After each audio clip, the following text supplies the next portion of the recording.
উত্তরের রংপুর থেকে শুরু করা জুলাই পদযাত্রা এখন দক্ষিণের জনপদে।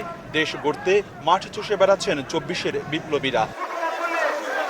পদযাত্রা ১৪তম দিনে পটুয়াখালীতে দুপুর ১২টার দিকে এনসিপি নেতারা শহরের সার্কিট হাউস রোড থেকে পদযাত্রা শুরু করেন। দুপুর ১:৩০টার দিকে সার্কিট হাউসের সামনে অস্থায়ী মঞ্চে সভায় যোগ দেন।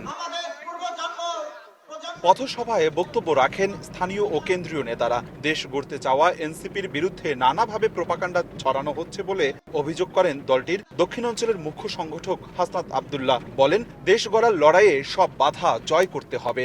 এনসিপি থেকে মানুষের প্রত্যাশা দিন দিন এই প্রত্যাশার পারদ বাড়ছে। এই প্রত্যাশার পারদের সাথে সাথে আমাদের দায়িত্ব বাড়ছে।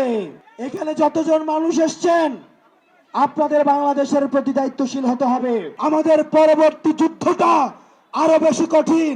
আমরা বলতে চাই, বাধা দিলে বাঁধবে লড়াই, এবং এই লড়াই আমাদের জিততে হবে। প্রাণ সসের মাখামাখি টেস্ট নুডলসকে করে তোলে আরো ইয়ামি, আরো জোস। প্রাণ সস, সসের বস। স্বৈরাচার পতন হলেও সিস্টেমের বদল হয়নি মন্তব্য করে এনসিপির আহ্বায়ক নাহিদ ইসলাম বলেন, মুজিববাদ সংবিধান দেশকে এগুতে দেয়নি। সেই মুজিববাদ আর চাঁদাবাজকে একটি দল পাহারা দিচ্ছে বলেও অভিযোগ করেন তিনি। বাংলাদেশে মুজিববাদ একটি বিভাজন তৈরি করেছে। মুজিববাদী সংবিধান বাংলাদেশ রাষ্ট্রকে এগোতে দেয়নি, কিন্তু সেই মুজিববাদী সংবিধান, সেই ৭২-এর সংবিধানকে টিকিয়ে রাখতে চাচ্ছে এখন বিএনপি। বিএনপি এখন চাঁদাবাজদের দল তৈরি হয়েছে, সন্ত্রাসদের দল তৈরি হয়েছে, মুজিববাদের নতুন পাহারাদার হিসেবে আবির্ভূত হয়েছে।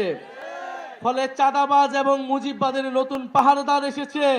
সেই পাহারাদারকেও আপনাদেরকে প্রতিহত করতে হবে, তাদের বিরুদ্ধে সংগ্রাম করতে হবে। চাঁদাবাজদের বিরুদ্ধে সংগ্রাম করতে হবে, ভয়ের সংস্কৃতিকে তোয়াক্কা করা যাবে না বলেও মন্তব্য করেন এনসিপির নেতারা। অপূর্ব অপু, সময় সংবাদ, পটুয়াখালী।